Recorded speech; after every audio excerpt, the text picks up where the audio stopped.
Perfect. Thanks everyone for joining today. Today I wanted to go over absentee owners and investors and why should we work with them as realtors. So I guess first I'm going to have a question if you want to throw it in the chat for anybody who has been in the market during a major swing, such as the market crash, back in '07, '08, that lasted many, many years. Anybody that went through that market, what did you do to keep the lights on at your house? How did you shift your business? Who were you working with? I'd be really curious to hear from some of the realtors on our team who have been licensed for a long time, how they got through that. And then there's been other market corrections that we've experienced recently. And what have you done, or who were you working with primarily to keep business flowing? And the reason why I asked this question is I went through the market crash. I was licensed 2003. And I was actually uh, in Las Vegas at the time. I got licensed in Las Vegas originally in 2003, went through the whole boom. And then, late summer 2006, it really started slowing down. Um, and then, by '07, '08, sales were just not good. They had slowed down considerably. And so really I started working with a lot of investors at the time. And that's really what kind of carried me through for the next 5 or 6 years was working with investors who were buying up foreclosures and short sales and this kind of stuff. And they were not necessarily flip investors. Some of them were, but mostly they were buy and hold investors. Um, I had picked up a couple myself during that time. It was a great time to buy homes, obviously. So I'd be really curious to hear what some of you did to kind of stay alive. And that's why I wanted to go over this today, because this is really a great source of business that you can do at any time. And my point is they are always buying, regardless of, what the market is. And if they do pause, it is not for very long, maybe a few months or something like that. And I can say that pretty much all of our top agents here at this company work with investors, not just one. They work with multiple investors, and a lot of them buy and hold. They're not flip. We have some that are working with those types of investors as well, but I'd say most of them are working with longer term investors who want to be rental property owners. They want to build their portfolio of rental properties. A lot of them buy new construction, so don't leave that out of your, of the properties that you're trying to pitch investors. A lot of them do like new construction, comes with a warranty. They feel like, it's a good purchase for them. And usually those communities end up rising in price once they kind of, you know, go through their phases and then finally complete. So, yeah, let's hear from everybody. So, let's talk about uh, tired landlords and absentee owners. Why would they sell? And this is a great market segment to work with if you're looking for listings. And I get that all the time. I really want to shift my business to listings. Well, that just doesn't come to you. And running ads, to buy your home or you sell your home with you and things like that. Yes, they work, but sometimes, you know, they're just not ready to reach out to you for whatever reason. It could be the same here where they're not ready to reach out for help yet, but they're just kind of tired of their property. They're tired of being a landlord.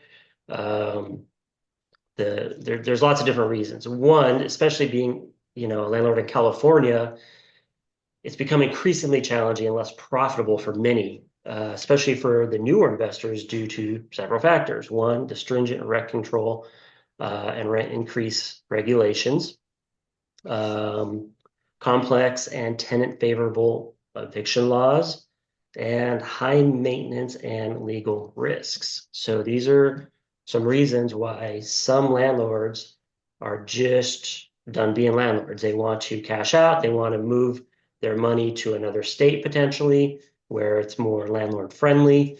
Maybe they could buy, multiple properties in another state by selling just one property they have in California.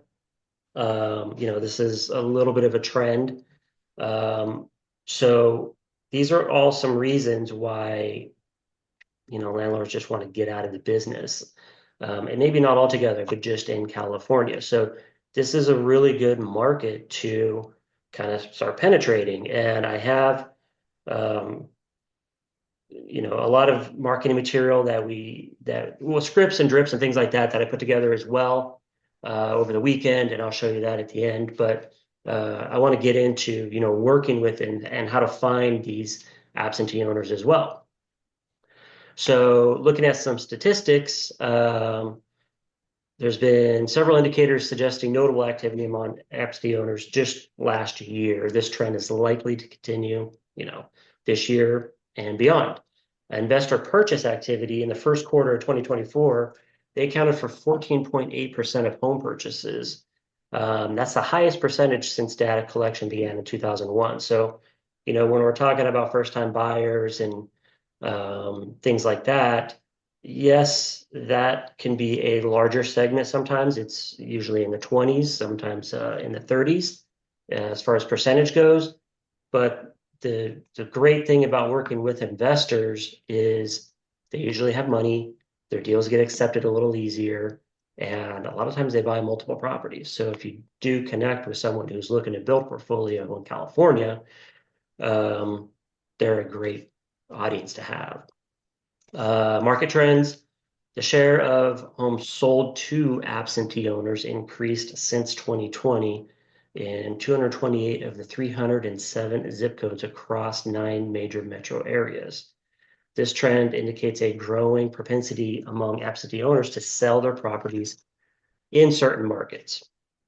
Motivations for selling: higher taxes, increasing interest rates, legislative changes that have led to private landlords to divest from the rental sector. These motivations likely contributed to the sales of these absentee owners. So these were, absentee owners / investors who had property. They wanted to sell it and get into something more favorable for them. Another one, condos are a big one. On the 1031 exchange webinar back in January or February, that was one of the targets for 1031 exchanges was condos because they are becoming less profitable quickly for landlords because of HOA fees and insurance costs.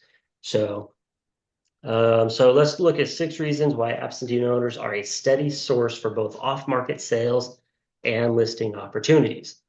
I want to say that Google is your friend in this instance. So you can research and find lots of, I'm going to lay out a whole bunch of things here, but use Google to dive in a little deeper, and that'll help you with getting your marketing plan up and running quickly. So they are likely motivated sellers. Absentee owners are often more motivated to sell their property compared to owners who live on site. Here's a few reasons. Again, property management burdens. They struggle with managing rental properties remotely, especially if they have tenants who are difficult to deal with or if the property is in disrepair. This creates a sense of urgency to sell. Financial strain. They may be facing increased maintenance costs, property taxes, rising insurance rates, and tenant turnover. This can be especially relevant for condo owners with rising HOA costs stemming from insurance increases and assessments from the new balcony law. There are some big assessments some of these communities are getting hit with, and really, I think they're pretty unsustainable for the owners in those communities. Life changes. Some absentee owners inherit properties they don't want to manage or may face life changes, relocation, retirement, divorce. That prompts them to sell. So opportunity Off-market sales, absentee owners often prefer to sell off-market rather than listing their property traditionally for several reasons. Privacy. Many absentee owners prefer to avoid public listings to maintain privacy. Off-market transactions allow them to sell without revealing their plans publicly. Speed. The off-market sales typically result in a quicker transaction process. Avoiding conflicts with tenants. That's a big one. I hear that one quite a bit. They don't want to disturb the tenants. They don't want to freak the tenants out. They don't want the tenants to vacate the property because they're really just kind of scraping by as it is with the mortgage they have to pay for that rental property. I just validation So, that I made the right choice. uh, As if this is a line, and it just kind of went like this, danced around in my. all right, there we go. Mute someone. So let me get back over there. Okay, distressed properties. Many absentee owners may own properties that are underperforming or in distress, meaning they're vacant, they need repairs, they're facing legal issues such as unpaid taxes or code violations. That happens quite a bit, especially you get into multiplex territory. I see that quite a bit where they've just not been maintained for many, many years. They start getting code violations and things like that, and then they decide that it's just not worth it and they need to sell. Um, so you can leverage this to offer value with solutions. So it's not just hitting them with, hey, you want to sell this property. It's, you have to offer a solution. So by connecting with them, the ones that have distressed properties, agents can offer solutions such as cash sales, as is offers, which appeal to owners looking to sell quickly without doing repairs or renovations or without disturbing their tenants. Key component to this is also that to have investors ready to make the cash offers, which is kind of, like the other part, the yin and the yang, right? So, and I'm sure you get text messages all the time from investors saying, hey, do you have any off-market properties and this and that? Some of those guys are good to work with, some of them not so much. We have several in-house that do buy properties. If you need anybody like that in your pocket so that you could go and do this type of pitch to absentee owners trying to list their property or at least trying to make a sale between the two. Um, Building trust. Agents who specialize in distressed property sales build trust by offering expertise and a solution to absentee owners facing challenges. That was one thing that I came out of the market crash with was a pretty extensive knowledge of short sales and foreclosures, REOs. That's pretty much all I sold for probably 6 to 8 years. I mean, that's just the investors were looking for them, even first-time buyers, they were looking for them too, but mostly I was selling that type of stuff to investors. And so they had a trust with me because they knew I knew how to handle the process and get through it. So, you know, build trust with them by learning this market segment a little bit. Study long-term listing opportunities. So if they're not looking to sell immediately, but might be considering in the future, real estate agents can build relationships and nurture these leads for potential future listings. Here's why, and this is where a CRM comes in handy. Increased communication opportunities. So they're often less engaged with managing the property. It's kind of like they're not living in it. It's just over there. They're collecting a check every month, hoping that no problems are happening that they have to pay out of pocket for.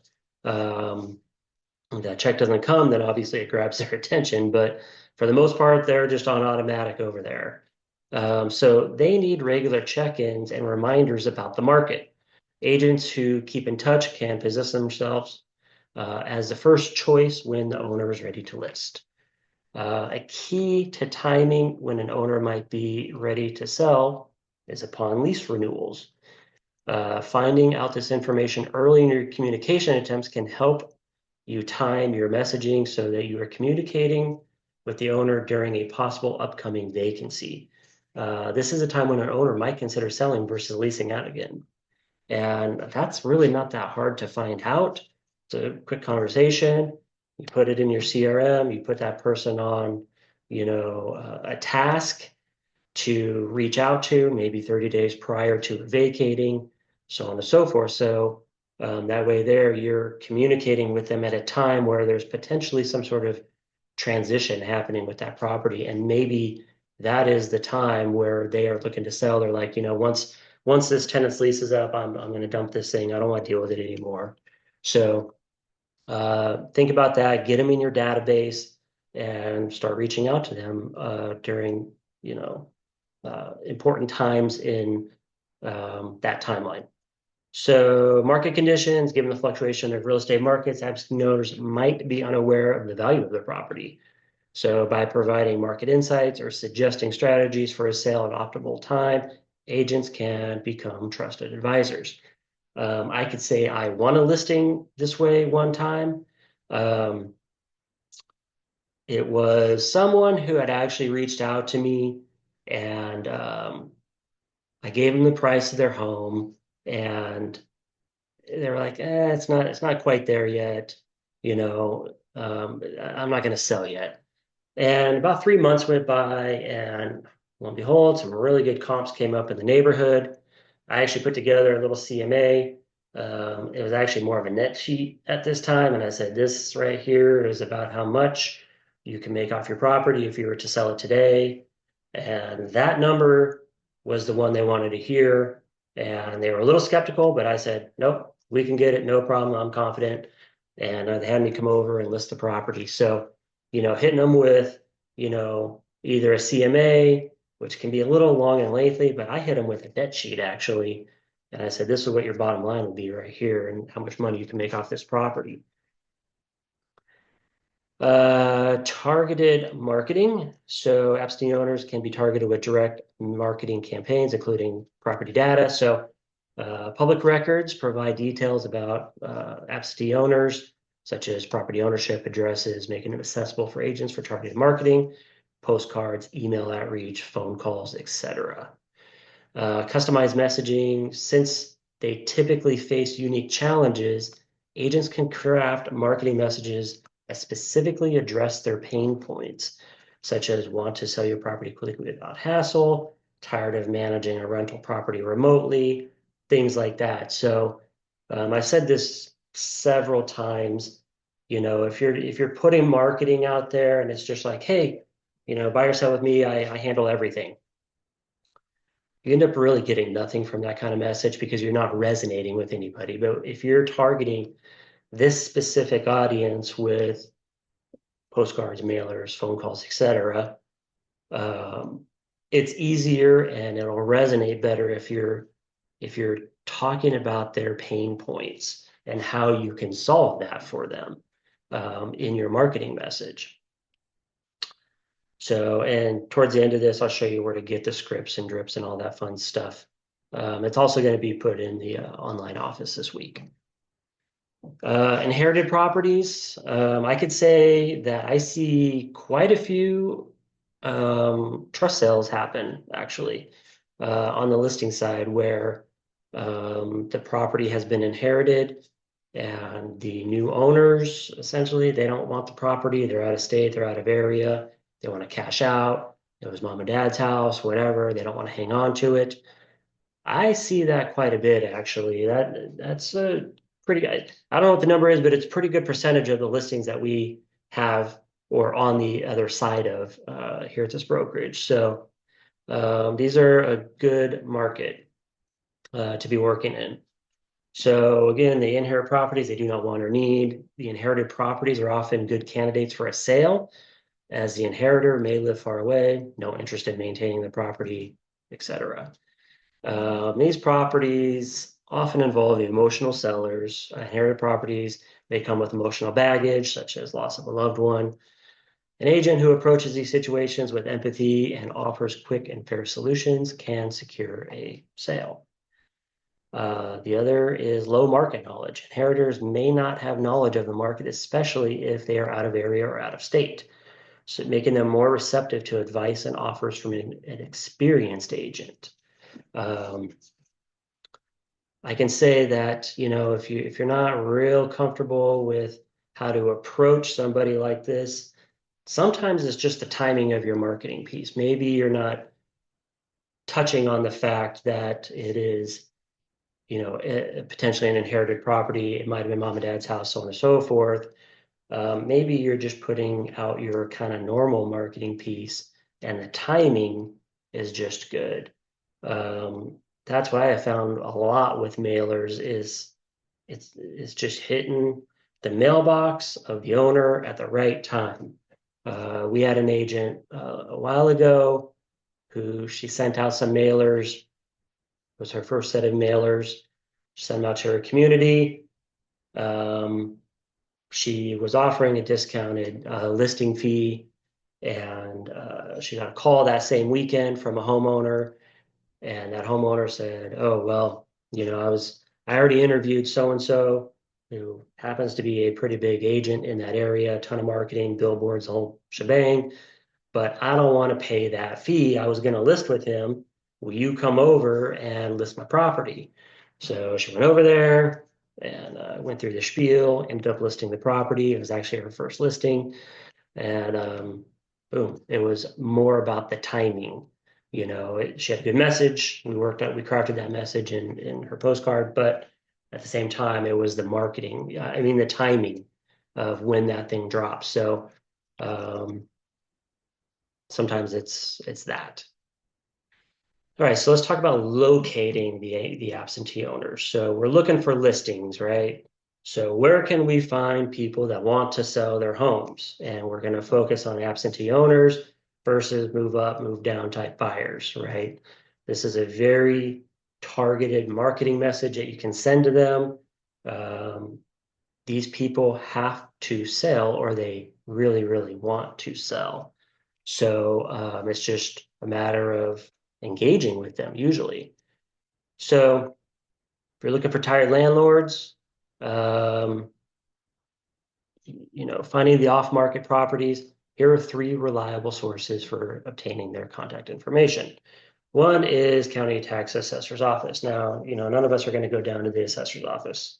So in MLS, we have Realist or CRS, depending on what MLS system you're working on. I've done filtered searches in there numerous times. If you have not done that before, set up a coaching call with me. I'll show you how to do it, or they've got some training in there.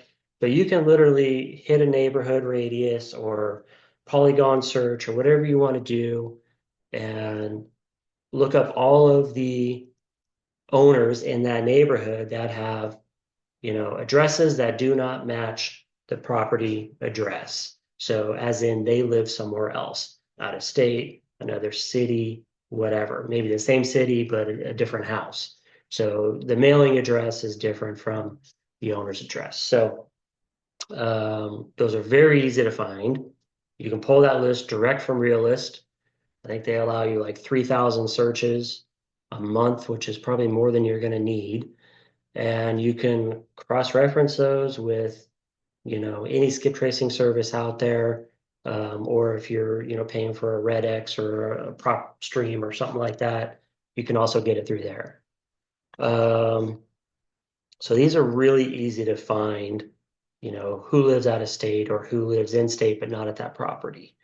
And that is a very tailored list that you can be working on and prospecting with, on a daily basis. If pull out, you know, 250, 300 homes out of a certain neighborhood or a certain radius, and you're just constantly working on those, you're going to see listings come in because they're going to sell at some point.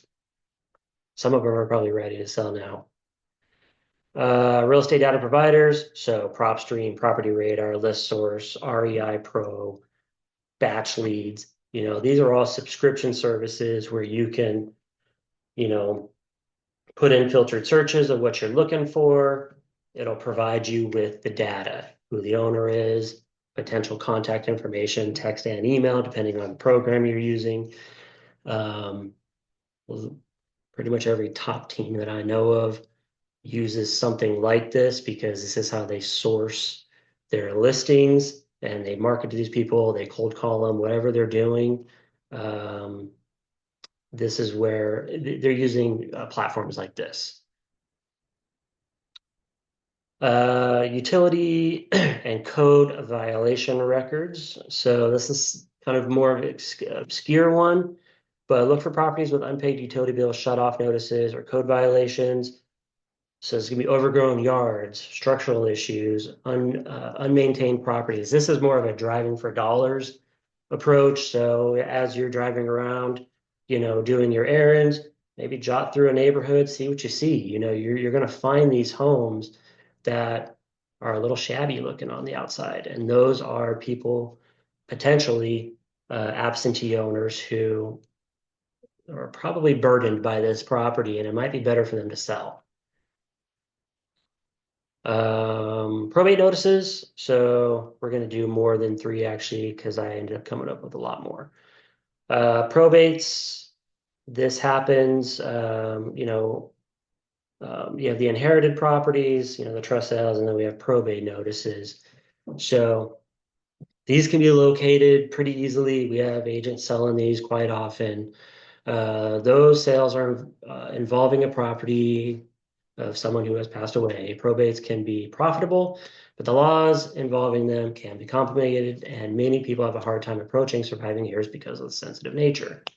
Probate cases are handled by Superior Court in each California county. Many courts provide online case search tools where you can look up probate filings. So yeah, you're gonna have to dig around a little bit, but if you're looking for listings without spending thousands of dollars on, mailers and leads and whatever you're doing out there for thousands of dollars, these are more affordable ways to find people who have high motivation to sell because they have to.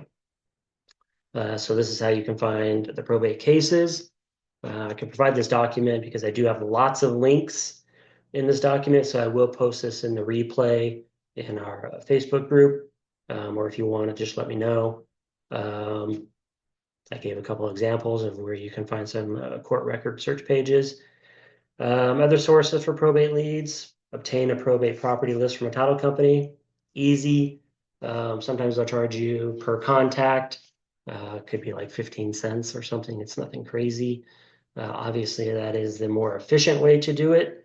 You can use probate data providers, paid services. Again, US probate leads, probate data, property radar, PropStream.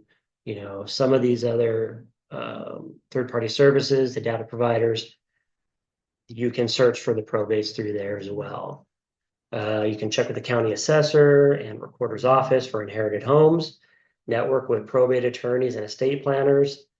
That's probably the best one because they're already working with the client and they know the home needs to be listed. So if you are networking with these types of attorneys and estate planners, that is a great way to just kind of get a referral like, hey, we got this one coming up, can you list it? That's probably the best one especially if you're into networking. Look for public probate notices in newspapers. Yes, they get posted. Again, Google's your friend. Put in some keywords, see what the local newspapers are, and look for, they usually have online versions, but look for the probate notices in there. You might be a little late. They might already be getting assigned to an agent. If you're going that route, the best one for the probates is definitely through the attorney. Notice of abatement and condemned properties. I had one of these several years back down in San Diego in the college area. The guy just had this gnarly structure. He was building this whole iron, metal frame in the back, and the thing was a complete eyesore, non-permitted. He had an encroaching garage on the neighbor's yard. He had all kinds of code violations. And he's like, I just don't have the money to complete this project. And it was a mess, man. It was really a mess. So yeah, we listed that one because he had to sell. He could not afford to bring the property up to remedy the abatement. So Where can you find these? Check city or county code enforcement websites. Most cities and counties in California have a code enforcement division responsible for issuing notices of abatement. Many of these offices provide public records or searchable databases for code violations. To locate the owners, contact, use the third-party data services or skip tracing services. Here's how you can, look it up, the abatement notices. The beautiful thing about those is if you have the investors who are looking for these types of properties, who do have the money to bring them up to code, they will buy it with, violations and things like that. They know what they're getting into. Um, you can put this sale together pretty easily. Delinquent property taxes. Now, I feel like this one is really um, overlooked, and it's really not that hard to find. You can find these again with those same types of services. So when people start getting delinquent on their property taxes, a lot of times they have equity in their property. They just don't have income coming in to pay the property taxes. And so again, we're talking about a burdened property. This property is a burden for them. So um, think about looking for delinquent property taxes or the properties with the delinquent property taxes. I know Batch Leads does that. The data over there is okay, but you could definitely find that. There's a lot of the other ones you can do a filtered search for properties that are delinquent on taxes. And we're not talking, 4 years is going into foreclosure. This could be 6 months, a year, so on and so forth, where they're delinquent on taxes. That property is a burden. They probably want to sell it.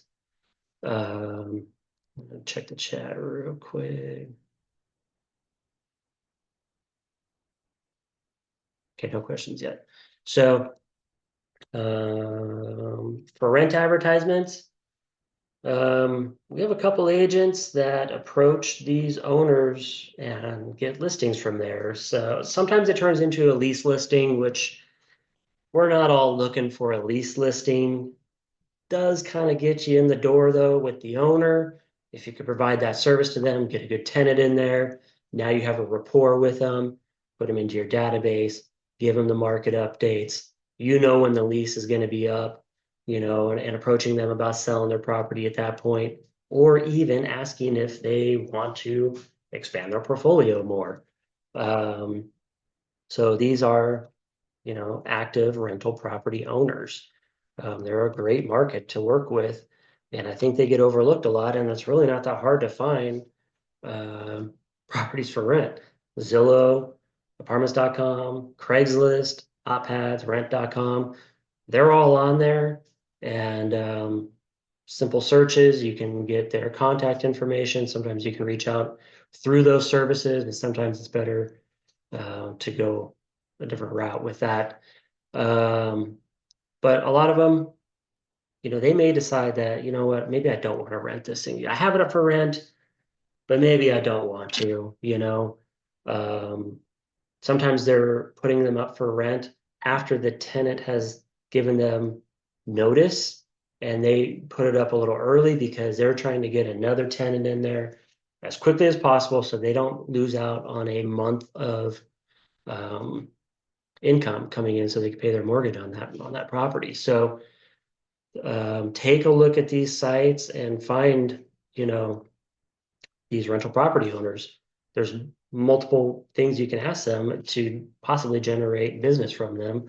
And again, asking them if they want to expand their portfolio. I don't think that everybody thinks about that, where, okay, maybe I won't get a listing out of it. They like being a landlord. They're never going to sell this property. They're not going to sell it in the next 10 years, but maybe they want to buy. Other ways to look for the RPOs, the rental property owners. Drive for dollars, look for rent signs. Not all landlords advertise online. Some still use yard signs to attract tenants. Usually they're a little more old school, but they don't want to be inundated with calls.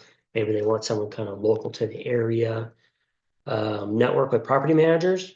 Why would you do that? A lot of them don't work on the sales side. They only work on property management. And so if you have a good rapport with the property manager, And when these properties come up for sale, if they're that type of property manager that does not do sales, then that's a good person to network with. Search short-term rentals, Airbnbs, things like that. A lot of Airbnb hosts are selling due to high taxes, strict regulations, declining bookings. I know the big bear market is just getting kind of inundated with this, where people go up there, they visit, they're like, hey, it'd be great to have a cabin up here. We'll just Airbnb it when we're not using it. Well, some of these markets are really flooded with Airbnbs, and they don't book as often as the owner hopes that they would, and so they want to let it go. So that's a pretty good source for listings. Um, Use real estate data tools to find rental properties. Several real estate software platforms provide rental property owner lists. If you are using our Business Essentials package or one of the other ones, we actually put these for rent by owner contacts into the lead pool as they're available. So we do it by county. Just go in there, grab it, and see if they want to sell instead. So that's why we put those in there, the for rent by owner contacts. Attend local real estate investor meetings, mini landlords, network at local investor clubs or events. Some might be ready to sell. Why would they sell? Well, piggybacking on the 1031 exchange, maybe they want a better property. Maybe they want to sell that one and get into something that is producing more income or buy two properties with it. So um, don't assume that just because they're at that meeting that they don't want to sell, that they're happy with their current uh, investment portfolio. Where to find real estate investor groups, meetup.com, bigger pockets. Try Reddit. There's lots of groups in Reddit if you're on there. Local REI clubs. Um, Contact out-of-state landlords. Many out-of-state investors are selling due to California's high property taxes, rent control, and the new regulations. I'd say the new regulations are one of the things that's really driving some of these rental property owners to cash out of their California property and buy in a more landlord-friendly state. Um, so they're a great target market, and they need somebody local. That's the thing. They're out of state. They may or may not be keeping up with home values, but really what they want is someone local who knows the market, can sell their property for the highest price, maybe connect them with 1031 exchange company, so on and so forth. All right, resources. So I put together a whole bunch of resources. These are all links on this page if you want it. The first one here I did put together county code enforcement lists so that you can, I think that's this one, this tab. Yep, the links over. So if you're looking for those properties that have um, some sort of code violation, this is where you can kind of start. So I broke it down by the areas. Um, the scripts and drips, I guess this starts me all the way over. Scripts and drips I also put together. These are all directed at absentee owners to try and reach out. There's different scenarios in there if you want to check out that PDF, and we will be putting that into the back office as well. So, the scripts are good. I've never relied on them heavily myself, but sometimes it's good to just kind of browse through and see how would I handle this conversation once I start talking to one of these people that I call. So if you're looking for some apps, useful apps and websites for working with investors, either buy and hold or flip, we've got Deal Check, we've got Property Fixer, Rehab Valuator. I put a list of them down here. Not all of them are flip oriented. Some of them are long-term investment oriented, so you can analyze properties, and that's a good way to approach these investors with, hey, look how good this deal is. This is how much, here's the cap rate, things like that. For prospecting, there's a couple people doing really well with Deal Machine. They say the data is good. You put in your filtered lists and start making your calls. There are dialers and things like that in there as well. Prop Stream is really popular.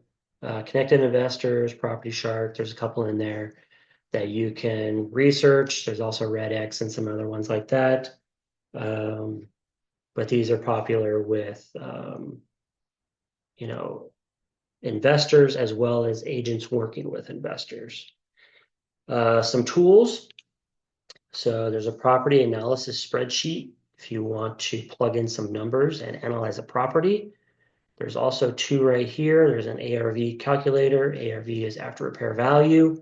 So you can calculate, what the value might be after fixing up a property. And that's how you can analyze some properties for your investors if they're looking for a flip opportunity. Private money funding. Hey, this is all great. Or I'm thinking about doing this myself. Well, here are some sources for you that provide private money, aka hard money, for flip property purchases. If you're going to do a buy and hold type purchase, I would recommend a DSCR loan instead. The rate's going to be a little better, and they're meant for a little bit longer term, and the costs aren't nearly as high. And then looking for off-market properties, I like to check out Investor Lift personally. You can search an area and some of these wholesale guys and gals, they'll put their properties on there because they're looking for that end buyer. They're looking for that investor to come in, purchase this property on them. They've got a whole wide variety of stuff on there. You can get property alerts from there as well.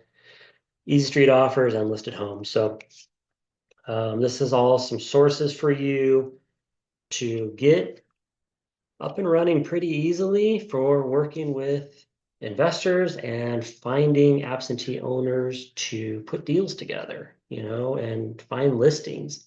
These are probably some of the easier, um, people to generate business from, especially if you're really, really targeting listings and that's your primary focus. I would work with investors and absentee owners. That's where the biggest source is going to be for you all the time. Um, Not just in down markets, not just in up markets, but that's the beautiful thing with working with investors is they they like to buy stuff, they like to invest. And working with absentee owners, there is always somebody needing to sell because of a life event. Um, so look at those two audiences and put together a little game plan. I had a lot in here. I know, basically, I was just trying to get your, um, you know, creative juices flowing so that you can put together a quick marketing campaign. If you already have a CRM going, I do have also in the scripts and drips, there is a CRM follow-up in there. If you build your own, reach out, email marketing to cold leads or even warm leads.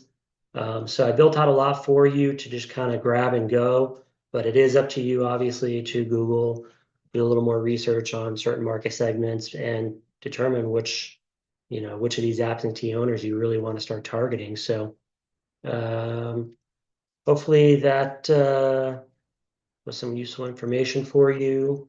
And if you have any questions, you want to set up a one-on-one coaching session, I love talking about this kind of stuff, helping you get marketing put together, things like that. But really, this is just use the title company, use your resources, use the resources I put in here, and it's up to you to put forth the effort, make those calls, send out the handwritten letters, send out the mailers, whatever you're doing, door knock.